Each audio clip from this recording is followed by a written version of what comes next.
Hey, ƙarya ki shaf wallahi ni ko mutum ban taba ba. kuke message biyu. Kun ji dai dai cike ne yanzu ani za a yi. Aha ya wasa wallahi abin da ya gama ƙarya ki. Tafi da mi sauki sauran shi. Ko kama shi kuke da shi. Zai da zai ka gane. Dan yi wani abu ka gane. Sai da shi kawai ta gane. Aha ni ko sai ba abin da zan bada mi nayi. Ka gane abin da. Kuma na san da cewa ga na jarabawa ce. Kenan ya kamata a ce kenan ka dan yi wani abu kenan a yi mishi kenan kai tun na san jarabawa ce. Ah ni wannan ta bai komi ba. Ni ba komi ba. Dan mi zan bada wani abu. To menene shi da ka? Yawwa wata yana kallo a tauron shi dai abin da aka gaba idaya.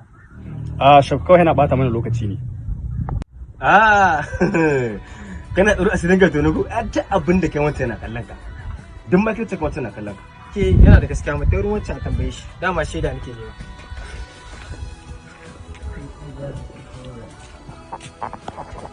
Assalamu alaikum.